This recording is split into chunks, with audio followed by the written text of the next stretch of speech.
I mean, if we have a national health service, then it has to be national. At the moment, we now have local health services because of the reforms in the health service. And that leads to inequality, inequity. And what's the right level to pay at? Is it what NICE have specified, 3 for women Well, at I this think age? 3 cycles is reasonable. And, you know, with all due respect, there are a number of countries in Europe, for example, that offer free IVF and who have the similar cost for their health service that we do and are investing about the same amount. So it's not just shortage of money, it is actually a politically taken decision, essentially, by most of the commissioners. Sirena, why did you write that this shouldn't be a priority for the NHS? I think it's something that I feel very strongly about. The NHS is obviously woefully underfunded, we all know that. And the NHS exists to keep us healthy. IVF isn't a cure to an illness, it's a solution for people who feel that they're not achieving their life goals. And I don't think that that's the responsibility of the NHS. Sirena, have you had children? I don't see how that's relevant. No, it's very, very relevant, because I'll explain why it's relevant. But you don't have to answer the question, and I don't mean to be in any way discourteous to you. But, you know, I've published hundreds of scientific papers, and you've very kindly called me a pioneer of IVF, which is probably an exaggeration.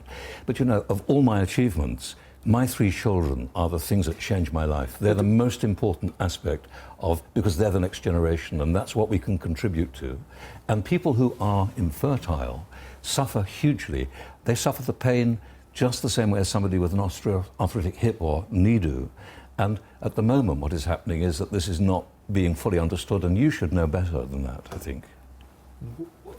Sirena, fill in us. We're not going to ask whether you've had kids or any of those kinds of questions, but I am interested in whether you accept that the feelings people will have about whether they can have kids or not are as big to them as there may be for some of the other things the NHS spends money on. Absolutely, that the feelings for the individual are incredibly strong, and my heart goes out to people who are unable to conceive naturally and want to.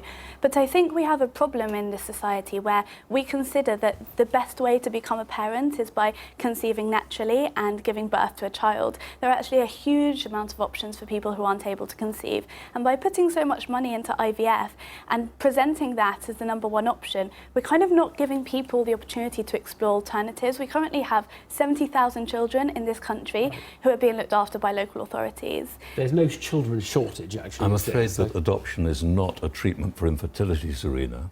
And Sirena, infertility is a symptom of a disease, and there are at least 100 different causes of infertility. And at the moment, what is happening is a massive wastage of money in the health service, because all sorts of investigations are being done, and you start the treatment, you give them 1 cycle, and of course you've then, of course, lost all that investment.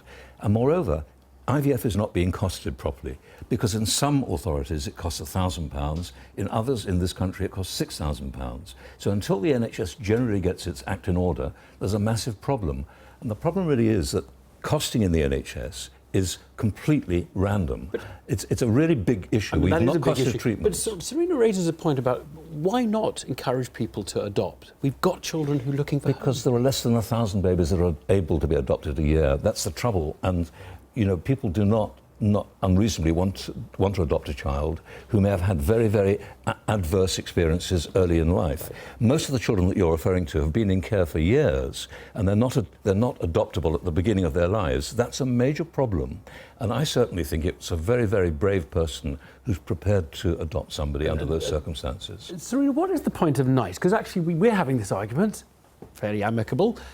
NICE sit down and they work this out. They come up with a standard, they tell the authorities this is what we think is appropriate, and then the authorities just blasely go their own way and ignore it. Yeah, I do think that that's a huge problem. It shouldn't be about where you live. You should know that if you go to your GP, you're going to receive the same care. That's the point of the NHS. But I also think that it's very telling that areas are making these choices. They're very difficult choices to make. It doesn't reflect well, but they know that they have to do it because we're facing such a huge crisis. Else. Just very briefly, if you had to cut IVF services, you wanted to keep them but cut them, would you cut the age threshold or the number of cycles? No, I would do IVF when it's really needed, and the problem at the moment, at least half the IVF cycles are unnecessary. That's one of the issues. Right. Secondly, I'd want to cost it properly, and I would think, I mean, the work that we're doing now, the research we're doing can reduce that cost, and I think that's really urgently needed.